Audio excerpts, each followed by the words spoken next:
তাহাকে মুখ ফিরাইয়া চলিয়া যাইতে হয়। ভবানীচরণের মকদ্দমা চালাইবার পর হইতে তাহাদের গুরু ঠাকুরের ঘরে কিছু কিঞ্চিত অর্থ সমাগম হইয়াছে। তাহাতে সন্তুষ্ট না থাকিয়া গুরুপুত্রটি প্রতি বৎসর পূজার কিছু পূর্বে কলিকাতা হইতে নানা প্রকার চোখ ভোলানো সস্তা শৌখিন জিনিস আনাইয়া কয়েক মাসের জন্য ব্যবসা চালাইয়া থাকেন। অদৃশ্য কালি, ছিপ ছড়ি ছাতার একত্র সমবায়, ছবি আঁকা চিঠির কাগজ, নিলামে কেনা নানা রঙের পচা রেশম ও সাটিনের থান, কবিতা লেখা পাড়ওয়ালা শাড়ি প্রভৃতি লইয়া তিনি গ্রামের নরনারীর মন উতলা করিয়া দেন। কলিকাতার বাবুমহলে আজকাল এই সমস্ত উপকরণ না হইলে ভদ্রতা রক্ষা হয় না শুনিয়া গ্রামের উচ্চাভিলাষী ব্যক্তিমাত্রই আপনার গ্রাম্যতা ঘুচাইবার জন্য সাধ্যাতিরিক্ত ব্যয় করিতে ছাড়েন না। একবার বগলাচরণ একটা অত্যাশ্চর্য মেমের মূর্তি আনিয়াছিলেন। তাহার কোন এক জায়গায় দম দিলে মেম চৌকি ছাড়িয়া উঠিয়া দাঁড়াইয়া প্রবল বেগে নিজেকে পাখা করিতে থাকে।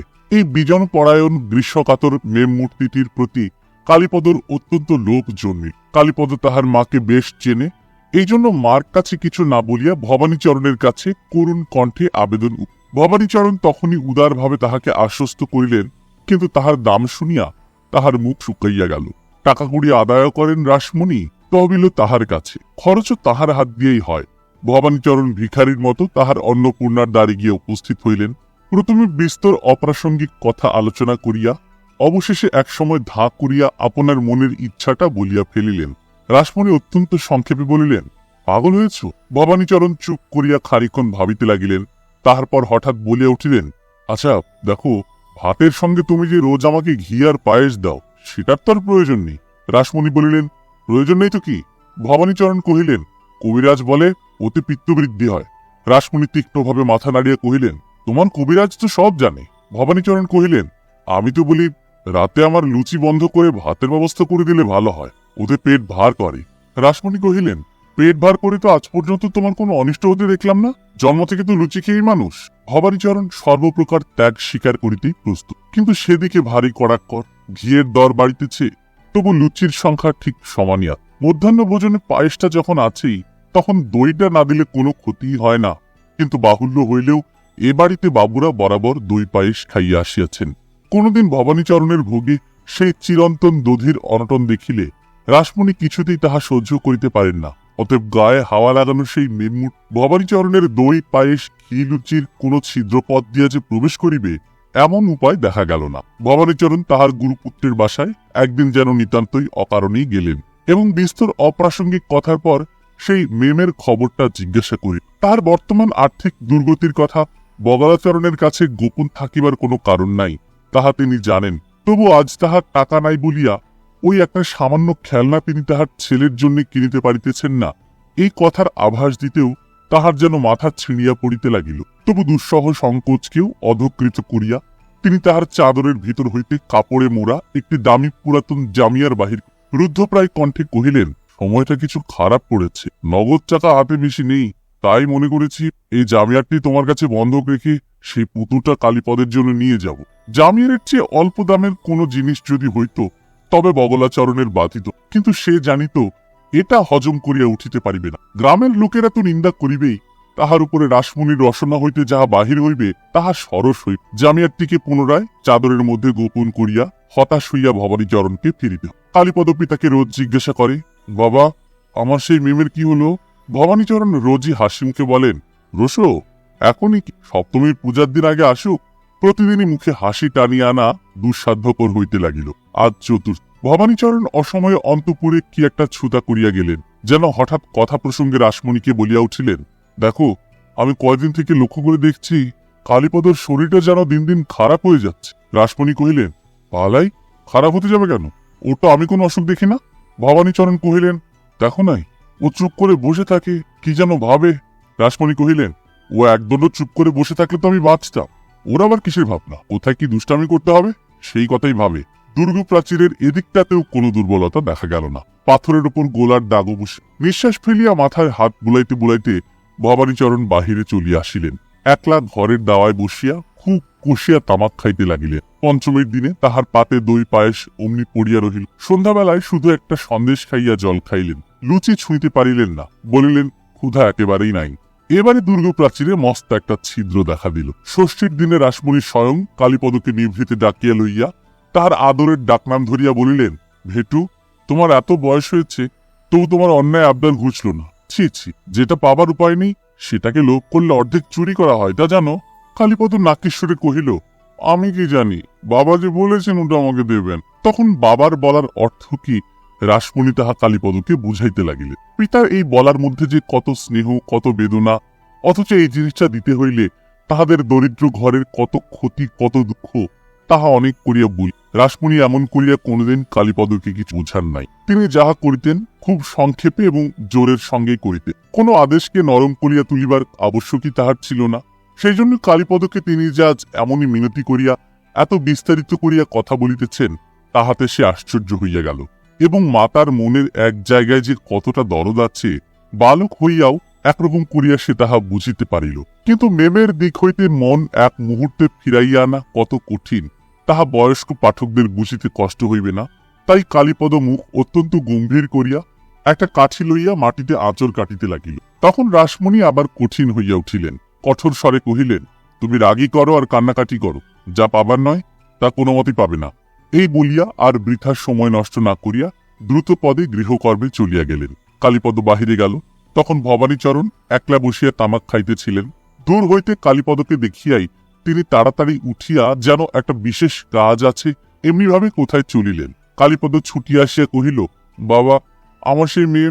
আজ আর ভবানীচরণের মুখে হাসি বাহির হইল। কালীপদর গলা জড়াইয়া ধরিয়া কহিলেন, রসু বাবা, আমার একটা কাজ আছে, সেরে আসি, তারপরে সব কথা হবে। বলিয়া তিনি বাড়ির বাহির হইয়া পড়ি। কালীপদর মনে হইল তিনি যেন তাড়াতাড়ি চোখ হইতে জল মুছিয়া ফেলিলেন। তখন পাড়ার এক বাড়িতে পরীক্ষা করিয়া উৎসবের বাঁশির বায়না করা হইতে। সেই রসন চৌকিতে সকালবেলাকার করুণ সুরে শরতের নবীন রৌদ্র যেন প্রচ্ছন্ন অশ্রু ভারে ব্যথিত হইয়া উঠিত। কালীপদ তাহাদের বাড়ির দরজার কাছে দাঁড়াইয়া চুপ করিয়া পথের দিকে চাহিয়া রহিল। তাহার পিতা যে কোনো কাজে কোথাও যাইতেছেন না, তাহা তাহার গতি দেখিয়েই বোঝা যায়। প্রতি পদক্ষেপেই তিনি যে একটা নৈরাশ্যের বোঝা টানিয়া টানিয়া চলিতেছেন এবং তাহা কোথাও ফেলিবার স্থান নাই, তাহা তাহার পশ্চাৎ হইতেও স্পষ্ট দেখা যাইতেছে। কালীপদ অন্তপুরে ফিরিয়া আসিয়া কহিল, মা, আমার সেই পাখা করা মেম চাই না। মা তখন জাতি লইয়া ক্ষিপ্র হস্তে সুপারি কাটিতেছিলেন। তাহার মুখ উজ্জ্বল হইয়া উঠিল। ছেলেতে মায়েতে সেইখানে বসিয়া কি একটা পরামর্শ হইয়া গেল, তাহা কেহই জানিতে পারিল। জাতি রাখিয়া ধামা ভরা কাটা ও আকাটা সুপুরি ফেলিয়া রাসমণি তখনই বগলাচরণের বাড়ি চলিয়া গেলেন। আজ ভবানীচরণের বাড়ি ফিরিতে অনেক বেলা হইল। স্নান সারিয়া যখন তিনি খাইতে বসিলেন, তখন তাহার মুখ দেখিয়া বোধ হইল আজও দধি পায়েসের সদ্গতি হইবে না, এমনকি মাছের মোড়াটা আজ সম্পূর্ণই বিড়ালের ভোগে লাগিবে। তখন দড়ি দিয়া মোড়া কাগজের একটা বাক্স লইয়া রাসমণি তাহার স্বামীর সম্মুখে আনিয়া উপস্থিত করি। আহারের পর যখন ভবানীচরণ বিশ্রাম করিতে যাইবেন, তখনই এই রহস্যটা তিনি আবিষ্কার করিবেন, ইহাই রাসমণির ইচ্ছা ছিল। কিন্তু দধি পায়েস ও মাছের মুড়ার অনাদর দূর করিবার জন্য এখনই এটা বাহির করিতে। বাক্সের ভিতর হইতে সেই মেম মূর্তি বাহির হইয়া বিনা বিলম্বে প্রবল উৎসাহে আপন গ্রীষ্মতাপ নিবারণে লাগিয়া গেল। বিড়ালকে আজ হতাশ হইয়া ফিরিতে হইল। ভবানীচরণ গৃহিণীকে বলিলেন, আজ রান্নাটা বড় ভালো হয়েছে, অনেকদিন এমন মাছের ঝোল খাইনি, আর দইটা যে কি চমৎকার জমেছে সে আর কি বলবো। সপ্তমীর দিন কালীপদ তাহার অনেক দিনের আকাঙ্ক্ষার ধন পাইল। সেদিন সমস্ত দিন সে মেমের পাখা খাওয়া দেখিল। তাহার সমবয়সী বন্ধু বান্ধব দিগকে দেখাইয়া তাহাদের ঈর্ষার উদ্রেক করিল। অন্য কোনো অবস্থায় হইলে সমস্তক্ষণ এই পুতুলের একঘেয়ে পাখা নাড়ায় সে নিশ্চয়ই একদিনেই বিরক্ত হইয়া যাইত। কিন্তু অষ্টমীর দিনেই এই প্রতিমা বিসর্জন দিতে হইবে জানিয়া তাহার অনুরাগ অটল হইয়া রহিল। রাসমণি তাহার গুরুপুত্রকে 2 টাকা নগদ দিয়া কেবল একদিনের জন্য এই পুতুলটি ভাড়া করিয়া আনিয়া অষ্টমীর দিনে কালীপদ দীর্ঘ নিঃশ্বাস ফেলিয়া সহস্তে বাক্স সমেত পুতুলটি বগলাচরণের কাছে ফিরাইয়া দিয়া আসি। এই একদিনের মিলনের সুখস্মৃতি অনেকদিন তাহার মনে জাগরুক হইয়া রহিল। তাহার কল্পনা লোকে পাখা চলার আর বিরাম রহিল। এখন হইতে কালীপদ মাতার মন্ত্রণার সঙ্গী হইয়া উঠিল এবং এখন হইতে ভবানীচরণ প্রতি বৎসরই এত সহজে এমন মূল্যবান পূজার উপহার কালীপদকে দিতে পারিতেন যে তিনি নিজেই আশ্চর্য হইয়া যাইতেন। পৃথিবীতে মূল্য না দিয়া যে কিছুই পাওয়া যায় না, এবং সে মূল্য যে দুঃখের মূল্য, মাতার অন্তরঙ্গ হইয়া সে কথা কালীপদ প্রতিদিন যতই বুঝিতে পারিল, ততই সে দেখিতে দেখিতে যেন ভিতরের দিক হইতে বড় হইয়া উঠিতে লাগিল। সকল কাজেই এখন সে তার মাতার দক্ষিণ পার্শ্বে আসিয়া দাঁড়াইল। সংসারের ভার বহিতে হইবে, সংসারের ভার বাড়াইতে হইবে না, এ কথা বিনা উপদেশ বাক্যেই তাহার রক্তের সঙ্গে মিশিয়া গেল। জীবনের দায়িত্ব গ্রহণ করিবার জন্য তাহাকে প্রস্তুত হইতে হইবে। এই কথা স্মরণ রাখিয়া কালীপদ প্রাণপণে পড়িতে লাগিল। ছাত্রবৃত্তি পরীক্ষায় উত্তীর্ণ হইয়া যখন সে ছাত্রবৃত্তি পাইল, তখন ভবানীচরণ মনে করিলেন আর বেশি পড়াশোনার দরকার নাই, এখন কালীপদ তাহাদের বিষয়কর্ম দেখায় প্রবৃত্ত হও। কালীপদ মাকে আসিয়া কহিল, কলকাতায় গিয়ে পড়াশোনা করতে না পারলে তো? মা বলিলেন, হ্যাঁ সে তো ঠিক কথা বাবা, কলকাতায় তো যেতেই হবে। কালীপদ কহিল, আমার জন্য কোনো খরচ করতে হবে না, এই বৃত্তি দিয়েই চালিয়ে দেব, আর কিছু কাজকর্মেরও জোগাড় দেখে নেব। ভবানীচরণকে রাজি করাইতে অনেক কষ্ট পাইতে হল। দেখিবার মতো বিষয় সম্পত্তি যে কিছুই নাই, সে কথা বলিলে ভবানীচরণ অত্যন্ত দুঃখ বোধ করেন। তাই রাসমণিকে সেই যুক্তিটা চাপিয়া যাইতে হল। তিনি বলিলেন, কালীপদকে তো মানুষ হতে হবে, কিন্তু পুরুষানুক্রমেও কোনোদিন সানিয়াড়ির বাহিরে না গিয়েই তো চৌধুরীরা এতকাল মানুষ হইয়া, বিদেশকে তাহারা জমপুরীর মতো ভয় করেন। কালীপদর মতো বালককে একলা কলিকাতায় পাঠাইবার প্রস্তাব মাত্র কি করিয়া কাহারও মাথায় আসিতে পারে তিনি ভাবিয়া পাইলেন না। অবশেষে গ্রামের সর্বপ্রধান বুদ্ধিমান ব্যক্তি বগলাচরণ পর্যন্ত রাসমণির মতে মত দিল। সে বলিল, কালীপদ একদিন উকিল হয়ে সেই উইল চুরির ফাঁকির শোধ দেবে, এ তার ভাগ্যের লিখন, অতএব কলকাতায় যাওয়া থেকে তাকে বারণ করো না। এই কথা শুনিয়া ভবানীচরণ অনেকটা সান্ত্বনা পাইলেন। গামছায় বাঁধা পুরনো সমস্ত নথি বাহির করিয়া উইল চুরি লইয়া কালীপদের সঙ্গে বারবার আলোচনা করিতে লাগিলেন। সম্প্রতি মাতার মন্ত্রীর কাজটা কালীপদ বেশ বিচক্ষণতার সঙ্গেই চালাইতেছে, কিন্তু পিতার মন্ত্রণা সভায় সে জোর পাইল না, কেননা তাহাদের পরিবারের এই প্রাচীন অন্যায়টা সম্বন্ধে তাহার মনে যথেষ্ট উত্তেজনা ছিল না। তবু সে পিতার কথায় সায় দিয়া গেল। সীতাকে উদ্ধার করিবার জন্য বীর শ্রেষ্ঠ রাম যেমন লঙ্কায় যাত্রা করিয়াছিলেন, কালীপদর কলিকাতায় যাত্রাকেও ভবানীচরণ তেমনি খুব বড় করিয়া দেখিলেন। সে কেবল সামান্য পাশ করার ব্যাপার নয়, ঘরের লক্ষ্মীকে ঘরে ফিরাইয়া আনিবার আয়োজন। কলিকাতায় যাইবার আগের দিন রাসমণি কালীপদর গলায় একটি রক্ষা কবচ ঝুলাইয়া দিলেন এবং তাহার হাতে একটি 50 টাকার নোট দিয়া বলিয়া দিলেন, এই নোটটি রাখিও, আপদে বিপদে প্রয়োজনের সময় কাজে লাগিবে। সংসার খরচ হইতে অনেক কষ্টে জমানো এই নোটটিকেই কালীপদ যথার্থ পবিত্র কবচের ন্যায় জ্ঞান করিয়া গ্রহণ। এই নোটটিকে মাতার আশীর্বাদের মতো সে চিরদিন রক্ষা করিবে, কোনোদিন খরচ করিবে না, এই সে মনে মনে সংকল্প। ভবানীচরণের মুখে উইল চুরির কথাটা এখন আর তেমন শোনা যায় না। এখন তাহার একমাত্র আলোচনার বিষয় কালীপদ। তাহারই কথা বলিবার জন্য তিনি সমস্ত পাড়া ঘুরিয়া বেড়ান। তাহার চিঠি পাইলে ঘরে ঘরে তাহা পড়িয়া শুনাইবার উপলক্ষে নাক হইতে চশমা আর নামিতে চায় না। কোনোদিন এবং কোন পুরুষে কলিকাতায় যান নাই বলিয়াই কলিকাতার গৌরব বোধে তাহার কল্পনা অত্যন্ত উত্তেজিত হইয়া উঠিল। আমাদের কালীপদ কলিকাতায় পড়ে এবং কলিকাতার কোনো সংবাদই তাহার অগোচর নাই। এমনকি হুগলির কাছে গঙ্গার উপর দ্বিতীয় আরেকটা পুল বাঁধা হইতেছে, এই সমস্ত বড় বড় খবর তাহার কাছে নিতান্ত ঘরের কথা মাত্র। শুনেছ ভায়া, গঙ্গার উপর আরেকটা যে পুল বাঁধা হচ্ছে, আজই কালীপদর চিঠি পেয়েছি, তাতে সমস্ত খবর লিখেছে বলিয়া চশমা খুলিয়া তাহার কাজ ভালো করিয়া মুছিয়া চিঠিখানা অতি ধীরে ধীরে আদ্যপান্ত প্রতিবেশীকে পড়িয়া শুনাইলেন। দেখছো ভায়া, কালে কালে কতই যে কি হবে তার ঠিকানা নেই, শেষকালে গঙ্গার উপর দিয়ে ধুলো পায় কুকুর শিয়ালগুলো পার হয়ে যাবে। কলিতে এও ঘটল। গঙ্গার এইরূপ মাহাত্ম্য খর্ব নিঃসন্দেহে শোচনীয় ব্যাপার, কিন্তু কালীপদ যে কলিকালের এত বড় একটা জয়বার্তা তাহাকে লিপিবদ্ধ করিয়া পাঠাইয়াছে এবং গ্রামের নিতান্ত অজ্ঞ লোকেরা এই খবরটা তাহারই কল্যাণে জানিতে পারিয়াছে, সেই আনন্দে তিনি বর্তমান যুগে জীবের অসীম দুর্গতির দুশ্চিন্তাও অনায়াসে ভুলিতে পারিলেন। যাহার দেখা পাইলেন তাহারই কাছে মাথা নাড়িয়া কহিলেন, আমি বলে দিচ্ছি, গঙ্গা আর বেশি দিন নেই। মনে মনে এই আশা করিয়া রহিলেন, গঙ্গা যখনই যাইবার উপক্রম করিবেন তখনই সেই খবরটা সর্বপ্রথমে কালীপদর চিঠি হইতেই পাওয়া যায়। এদিকে কলিকাতায় কালীপদ বহু কষ্টে পরের বাসায় থাকিয়া ছেলে পড়াইয়া রাত্রে হিসাবের খাতা নকল করিয়া পড়াশোনা চালাইতে লাগিল। কোন মতে এন্ট্রান্স পরীক্ষা পার হইয়া পুনরায় সে বৃত্তি পাইল। এই আশ্চর্য ঘটনা উপলক্ষে সমস্ত গ্রামের লোককে প্রকাণ্ড একটা ভোজ দিবার জন্য ভবানীচরণ ব্যস্ত হইয়া পড়িলেন। তিনি ভাবিলেন, তরি তো প্রায় কুলে আসিয়া ভিড়, সেই সাহসে এখন হইতে মন খুলিয়া খরচ করা যাইতে পারে। রাসমণির কাছ হইতে কোনো উৎসাহ না পাওয়াতে ভোজটা বন্ধ রহিল। কালীপদ এবার কলেজের কাছে একটি মেসে আশ্রয় পাইল। মেসের যিনি অধিকারী তিনি তাহাকে নিচের তলার একটি অব্যবহার্য ঘরে থাকিতে, কালীপদ বাড়িতে তাহার ছেলেকে পড়াইয়া দুবেলা খাইতে পায় এবং মেসের সেই স্যাঁতস্যাঁতে অন্ধকার ঘরে তাহার বাসা। ঘরটার একটা মস্ত সুবিধা এই যে সেখানে কালীপদর ভাগী কেহ ছিল না, সুতরাং যদিচ সেখানে বাতাস চলিত না, তবু পড়াশোনা অবাধে যেমনই হোক সুবিধা অসুবিধা বিচার করিবার অবস্থা কালীপদর নহে। এই মেসে যাহারা ভাড়া দিয়া বাস করে, বিশেষত যাহারা দ্বিতীয় তলের উচ্চ লোকে থাকে তাহাদের সঙ্গে কালীপদর কোনো সম্পর্ক নাই, কিন্তু সম্পর্ক না থাকিলেও সংঘাত হইতে রক্ষা পাওয়া যায় না। উচ্চের বজ্রাঘাত নিম্নের পক্ষে কতদূর প্রাণান্তিক কালীপদর তাহা বুঝিতে বিলম্ব। এই মেসের উচ্চ লোকে ইন্দ্রের সিংহাসন যাহার, তাহার পরিচয় আবশ্যক। তাহার নাম শৈলেন্দ্র। সে বড় মানুষের ছেলে। কলেজে পড়িবার সময় মেসে থাকা তাহার পক্ষে অনাবশ্যক, তবু সে মেসে থাকিতে ভালোবাসে। তাহাদের বৃহৎ পরিবার হইতে কয়েকজন স্ত্রী ও পুরুষ জাতীয় আত্মীয়কে আনাইয়া কলিকাতায় একটা বাসা ভাড়া করিয়া থাকিবার জন্য বাড়ি হইতে অনুরোধ আসিয়াছিল। সে তাহাতে কোনো মতেই রাজি হয় নাই। সে কারণ দেখাইয়াছিল যে বাড়ির লোকজনের সঙ্গে থাকিলে তাহার পড়াশোনা টিকবে না, কিন্তু আসল কারণটা তাহা নয়। শৈলেন্দ্র লোকজনের সঙ্গ খুবই ভালোবাসে, কিন্তু আত্মীয়দের মুশকিল যে কেবলমাত্র তাহাদের সঙ্গটি লইয়া খালাস পাওয়া যায় না, তাহাদের নানা দায় স্বীকার করিতে হয়।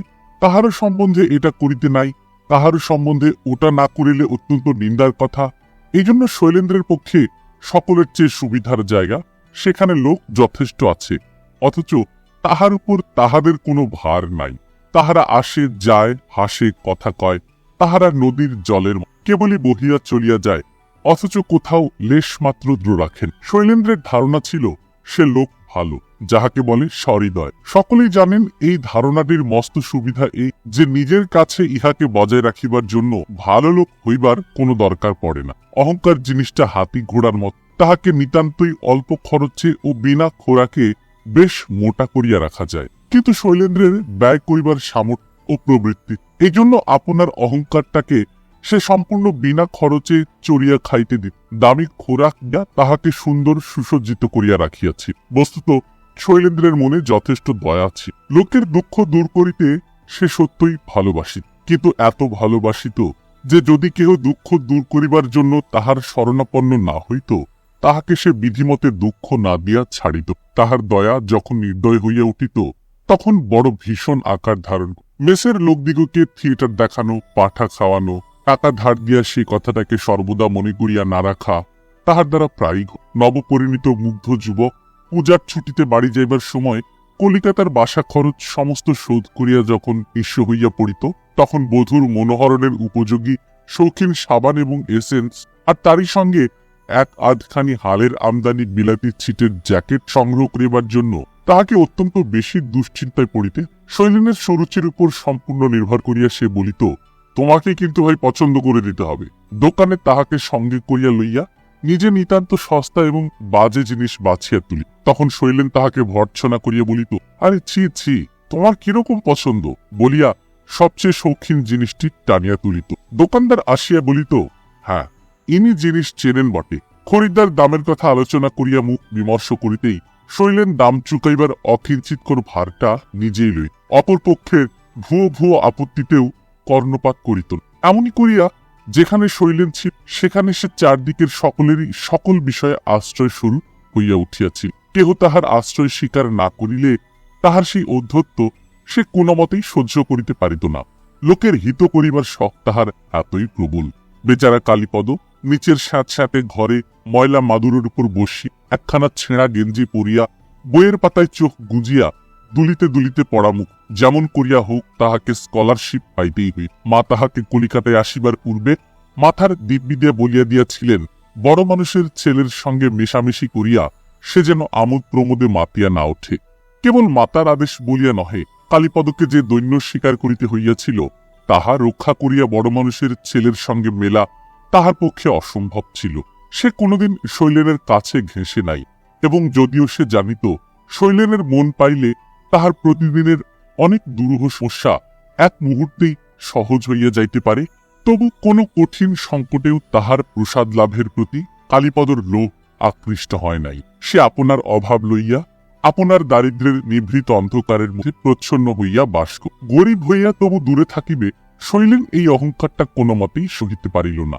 তাছাড়া অসনে বসনে কালীপদর দারিদ্র্যটা এতই প্রকাশ্য যে তাহা নিতান্তই দৃষ্টি। তাহার অত্যন্ত দিনহীন কাপড় চোপ এবং মশারি বিছানা যখনই দোতলার সিঁড়ি উঠি চোখে পড়িত, তখনই সেটা যেন একটা অপরাধ বলিয়া মনে বাজি।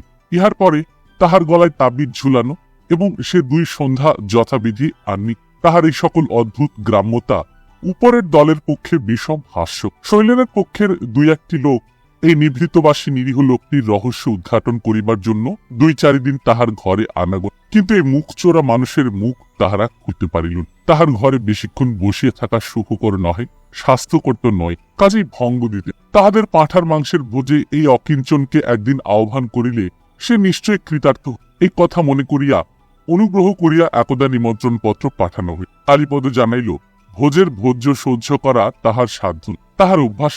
এই প্রত্যাখ্যানের দলবল সমেত শৈলেন অত্যন্ত ক্রুদ্ধ হইয়া ওঠে। কিছুদিন তাহার ঠিক উপরের ঘরটাতে এমনই ধূপধাপ শব্দ ও সবেগে গান বাজনা চলিতে লাগিল যে কালীপদর পক্ষে পড়ায় মন দেওয়া অসম্ভব হই। দিনের বেলায় সে যথাসম্ভব গোল দিঘিতে এক গাছের তলে বই লইয়া পড়া করি এবং রাত্রি থাকিতে উঠিয়া খুব ভোরের দিকে একটা প্রদীপ জ্বালিয়া অধ্যয়নে মুখ। কলিকাতায় আহার ও বাসস্থানের কষ্টে এবং অতি পরিশ্রমে কালীপদর একটা মাথা ধরার ব্যাম উপসর্গ জুট। কখনো কখনো এমন হইত 3-4 দিন তাহাকে পড়িয়া থাকিতে হইত। সে নিশ্চয় জানিত এই সংবাদ পাইলে তাহার পিতা তাহাকে কখনোই কলিকাতায় থাকিতে দিবেন না এবং তিনি ব্যাকুল হইয়া হয়তোবা কলিকাতা পর্যন্ত ছুটিয়া আসে। ভবানীচরণ জানিতেন কালীপদ কলিকাতায় এমন সুখে আছে যাহা গ্রামের লোকের পক্ষে কল্পনা করাও অসম্ভব। পাড়া গায়ে যেমন গাছপালা ঝোপঝাড় আপনি জন্মে, কলিকাতার হাওয়ায় সর্বপ্রকার আরামের উপকরণ যেন সেইরূপ আপনি হয় এবং সকলেই তাহার ফলভোগ করিতে পারে, এইরূপ তাহার একটা ধারণা ছিল। কালীপদ কোনো মতেই তাহার সে ভূত ভাঙে নাই। অসুখের অত্যন্ত কষ্টের সময়ও সে একদিনও পিতাকে পত্র লিখে ছাড়ে নাই। কিন্তু এইরূপ পীড়ার দিনে শৈলেনের দল যখন গোলমাল করিয়া ভূতের কাণ্ড করিতে থাকিত, তখন কালীপদর কষ্টের সীমা থাকিত না। সে কেবল এপাশ ওপাশ করিত এবং জনশূন্য ঘরে পড়িয়া মাতাকে ডাকিত ও পিতাকে স্মরণ করিত। দারিদ্র্যের অপমান ও দুঃখ এইরূপে যতই সে ভোগ করিত, ততই ইহার বন্ধন হইতে তাহার পিতামাতাকে মুক্ত করিবে এই প্রতিজ্ঞা তাহার মনে কেবলই দৃঢ় হইয়া উঠে। কালীপদ নিজেকে অত্যন্ত সংকুচিত করিয়া সকলের লক্ষ্য হইতে সরাইয়া রাখিতে চেষ্টা করি, কিন্তু তাহাতে উৎপাত কিছুমাত্র কমিল। কোনদিন বা সে দেখিল তাহার চীনা বাজারের পুরাতন সস্তা জুতার এক পাটির পরিবর্তে একটি অতি উত্তম বিলাতি জুতার পাটি। এরূপ বিসদৃশ্য জুতা পরিয়া কলেজে যাওয়াই অসম্ভব। সে এই সম্বন্ধে কোনো নালিশ না করিয়া পরের জুতার পাটি ঘরের বাহিরে রাখিয়া দিল এবং জুতা মেরামতলা মুচির নিকট হইতে অল্প দামের পুরাতন জুতা কিনি কাজ চালাইতে লাগিল। একদিন উপর হইতে একজন ছেলে হঠাৎ কালীপদর ঘরে আসিয়া জিজ্ঞাসা করিল, আপনি কি ভুলে আমার ঘর হইতে সিগারেটের কেসটা নিয়ে এসেছেন? আমি কোথাও খুঁজে পাচ্ছি। কালীপদ বিরক্ত হইয়া বলিল, আমি আপনাদের ঘরে যাইনি, এই যে এখানেই আছে। বলিয়া সেই লোকটি ঘরের এক কোণ হইতে মূল্যবান একটি সিগারেটের কেস তুলিয়া লইয়া আর কিছু না বলিয়া উপরে চলিয়া গেল। কালীপদ মনে মনে স্থির করিল, এফএ পরীক্ষায় যদি ভালো রকম বৃদ্ধি পাই তবে এই মেস ছাড়িয়া চলিয়া যাই। মেসের ছেলেরা মিলিয়া প্রতি বছর ধুম করিয়া সরস্বতী পূজা করে। তাহার ব্যয়ের প্রধান অংশ শৈলেন বহন করে, কিন্তু সকল ছেলেই চাঁদা দিয়া থাকে। গত বছর নিতান্তই অবজ্ঞা করিয়া কালীপদর কাছে কেহ চাঁদা চাহিতেও আসেন। এই বছর কেবল তাহাকে বিরক্ত করিবার জন্যই তাহার নিকট চাঁদার খাতা আনিয়া। যে দলের নিকট হইতে কোনদিন কালীপদ কিছুমাত্র সাহায্য লয় নাই, যাহাদের প্রায় নিত্য অনুষ্ঠিত আমোদ প্রমোদে যোগ দিবার সৌভাগ্য সে একেবারে অস্বীকার করিয়াছে, তাহারা যখন কালীপদর কাছে চাঁদার সাহায্য চাহিতে আসিল, তখন জানি না সে কি মনে করিয়া 5টা টাকা দিয়া ফেলিল। 5 টাকা শৈলেন তাহার দলের লোক কাহারও নিকট হইতে পায় নাই। কালীপদর দারিদ্র্যের কৃপণতায় এ পর্যন্ত সকলেই তাহাকে অবজ্ঞা করিয়া আসিয়া, কিন্তু আজ তাহার এই 5 টাকা দান তাহাদের একেবারে অসহ্য হইল। উহার অবস্থা যে কিরূপ তা তো আর তাহাদের অগোচর নাই। তবে উহার এত বড়াই কি, ও যে দেখি সকলকে টেক্কা দিতে চায়। সরস্বতী পূজা ধুম করিয়া হইল। কালীপদ যে 5টা টাকা দিয়াছিল তাহা না দিলেও কোন ইতর বিশেষ হইত না, কিন্তু কালীপদর পক্ষে সে কথা বলা চলে না। পরের বাড়িতে তাহাকে খাইতে হইত, সকল দিন সময় মতো আহার জুটিত না। তাছাড়া পাকশালার ভৃত্যরাই তাহার ভাগ্য বিধাতা। সুতরাং ভালো মন্দ কম বেশি সম্বন্ধে কোনো অপ্রিয় সমালোচনা না করিয়া জল খাবারের জন্য কিছু সম্বল তাহাকে হাতে রাখিতেই হইত। সেই সঙ্গতিটুকু গাঁদা ফুলের শুষ্ক স্তূপের সঙ্গে বিসর্জিত দেবী প্রতিমার পশ্চাতে অন্তর্ধান করি কালীপদর মাথা ধরার উৎপাত বাড়িয়া উঠিল। এবার সে পরীক্ষায় ফেল করিল না বটে, কিন্তু বৃত্তি পাইল না। কাজে পড়িবার সময় সংকোচ করিয়া তাহাকে আরো একটি টিউশনের জোগাড় করিয়া লইতে এবং বিস্তর উপদ্রব সত্ত্বেও বিনা ভাড়ার বাসাটুকু ছাড়িতে পারিল। উপরিতলবাসীরা আশা করিয়াছিল এবার ছুটির পর নিশ্চয়ই কালীপদ এ মেসে আর আসিবে না, কিন্তু যথাসময়ে তাহার সেই নিচের ঘরটার তালা খুলিয়া গেল। ধুতির উপর সেই তাহার চিরকিলের চেক কাটা চায়না কোট পরিয়া কালীপদ কোটরের মধ্যে প্রবেশ করিল। এবং একটি ময়লা কাপড়ে বাঁধা মস্ত পুঁটুলি সমেত টিনের বাক্স নামাইয়া রাখিয়া শিয়ালদহের মুটে তাহার ঘরের সম্মুখে উবু হইয়া বসিয়া অনেক বাদ প্রতিবাদ করিয়া ভাড়া চুকাইয়া লইল। ওই পুঁটুলিটার গর্ভে নানা হাড়ি ভাণ্ডের মধ্যে কালীপদর মা কাঁচা আম, চালতা প্রভৃতি উপকরণে নানা প্রকার মুখরোচক পদার্থ তৈরি করে নিজে সাজাইয়া দিয়াছে। কালীপদ জানিত তাহার অবর্তমানে কৌতুকপরায়ণ উপরতলার দল তাহার ঘরে প্রবেশ করিয়া থাকে। তাহার আর কোনো ভাবনা ছিল না, কেবল তাহার বড় শঙ্ক ছিল পাছে তাহার পিতামাতার কোনো স্নেহের নিদর্শন এই বিদ্রুপকারীদের হাতে পড়ে। তাহার মা তাহাকে যে খাবার জিনিস দিয়াছেন এ তাহার পক্ষে অমৃত, কিন্তু এ সমস্তই তাহার দরিদ্র গ্রাম্য ঘরের আদরের যে আধারে সেগুলি ময়দা দিয়া আটা, সরা ঢাকা হাড়ি। তাহার মধ্যেও শহরের ঐশ্বর্য সজ্জার কোন নাই। তাহা কাচের পাত্র নয়, তাহা চীনামাটির ভাণ্ডও নহে। কিন্তু এইগুলিকে কোন শহরের ছেলে যে অবজ্ঞা করিয়া দেখিবে ইহা তাহার পক্ষে একেবারে। আগের বারে তাহার এই সমস্ত বিশেষ জিনিসগুলিকে তক্তপোষের নিচে পুরাতন খবরের কাগজ প্রভৃতি চাপা দিয়া প্রচ্ছন্ন করিয়া রাখে। এবারে তালা চাবির আশ্রয় রইল। যখন সে 5 মিনিটের জন্যও ঘরের বাহিরে যাইত, ঘরে তালা বন্ধ করিয়া যাইত। এটা সকলেরই চোখে লাগিল। শৈলেন বলিল, অনরত্ন তো বিস্তর, ঘরে ঢুকিলে চোরের চোখে জল আসে, সেই ভয়ে ঘরে ঘন ঘন তালা পড়ছে। একেবারে দ্বিতীয় ব্যাংক ও বেঙ্গল হয়ে উঠল দেখছি। আমাদের কাউকে বিশ্বাস নেই, পাছে ওই পাবনার সিটের চায়না কোটের লোভ সামলাতে না পারি। ও রাধু, ওকে একটা ভদ্রগোছের নতুন কোট কিনে না দিলে তো আর চলছে না। চিরটা কাল ওর ওই একমাত্র কোট দেখতে দেখতে আমার বিরক্ত ধরে গেছে। শৈলেন কোনোদিন কালীপদর ওই লোনাধারা চুনবালি খসা অন্ধকার ঘরটার মধ্যে প্রবেশ করে নাই। সিঁড়ি দিয়া উপরে উঠিবার সময় বাহির হইতে দেখিলে তাহার সর্বশরীর সংকুত হইয়া উঠিত। বিশেষত সন্ধ্যার সময় যখন দেখিত একটি টিমটিমে প্রদীপ লইয়া একলা সেই বায়ুশূন্য বদ্ধ ঘরে কালীপদ গা খুলিয়া বসিয়া বইয়ের উপর ঝুঁকিয়া পড়িয়া পড়া করিতেছে, তখন তাহার প্রাণ হাঁপাইয়া উঠিত। দলের লোককে শৈলেন বলিল, এবারে কালীপদ কোন 7 রাজার ধনমানিক আহরণ করে এনেছে সেটা তোমরা খুঁজে বের করো। এই কৌতুকে সকলেই উৎসাহ প্রকাশ করে। কালীপদের ঘরের তালাটি নিতান্তই অল্প দামের তালা। তাহার নিষেধ খুব প্রবল নিষেধ নহে, প্রায় সকল চাবিতেই এ তালা খোল। একদিন সন্ধ্যার সময় কালীপদ যখন ছেলে পড়াইতে গিয়াছে, সেই অবকাশে জন 2-3 অত্যন্ত আমোদের ছেলে হাসিতে হাসিতে তালা খুলিয়া একটা লণ্ঠন হাতে তাহার ঘরে তক্তপোষের নিচ হইতে আচার, চাটনি, আমসত্ত্ব প্রভৃতির ভাণ্ডগুলিকে আবিষ্কার করি। কিন্তু সেগুলি যে বহুমূল্য গোপনীয় সামগ্রী তাহা তাহাদের মনে হল। খুঁজিতে খুঁজিতে বালিশের নিচ হইতে রিং সমেত এক চাবি বাহির। সেই চাবি দিয়া টিনের বাক্সটা খুলিতেই কয়েকটা ময়লা কাপড়, বই, খাতা, কাঁচি, কলম ইত্যাদি চোখে পড়ি। বাক্স বন্ধ করিয়া তাহারা চলিয়া যাইবার উপক্রম করিতেছে, এমন সময় সমস্ত কাপড় চোপড়ের নিচে রুমালে মোড়া একটা কি পদার্থ বাহির।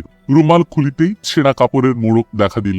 সেই মোড়কটি খোলা হইলে একটির পর আরেকটি প্রায় 3-4 খানা কাগজের আবরণ ছাড়াইয়া ফেলিয়া একখানি 50 টাকার নোট বাহির হইয়া পড়ি। এই নোটখানি দেখিয়া আর কেহ হাসি চাপিয়া রাখিতে পারিল। হো হো করিয়া উচ্চস্বরে হাসিয়া উঠিল। সকলে স্থির করিল এই নোটখানার জন্যে কালীপদ ঘন ঘন ঘরের চাবি লাগাইত। পৃথিবীর কোন লোককে বিশ্বাস করিতে পারিতেছে না। লোকটার কৃপণতা এবং সন্দিগ্ধ প্রকৃতিতে শৈলেনের প্রসাদ প্রত্যাশী সহচরগুলি বিস্মিত হইয়া উঠিল। এমন সময় হঠাৎ মনে হইল রাস্তায় কালীপদর মতো যেন কাহার কাশি। তৎক্ষণাৎ বাক্সটার ডালা বন্ধ করিয়া নোটখানা হাতে লইয়াই তাহার উপর একজন তাড়াতাড়ি দরজার তালা লাগাইয়া দিল। শৈলেন সেই নোটখানা দেখিয়া অত্যন্ত হাসি। 50 টাকা শৈলেনের কাছে কি, তবু এত টাকাও যে কালীপদর বাক্সে ছিল তাহা তাহার ব্যবহার দেখিয়া কেহ অনুমান করিতে পারিত। তাহার পরে আবার এই নোটটুকুর জন্য এত সাবধান। সকলে স্থির করিল দেখা যাক এই টাকাটা খোয়া গিয়া এই অদ্ভুত লোকটি কিরকম কাণ্ডটা করে। রাত্রি 9টার পরে ছেলে পড়াইয়া শ্রান্ত দেহে কালীপদ ঘরের অবস্থা কিছু করে নাই। বিশেষত মাথা তাহার যেন ছিঁড়িয়া পড়িতেছিল।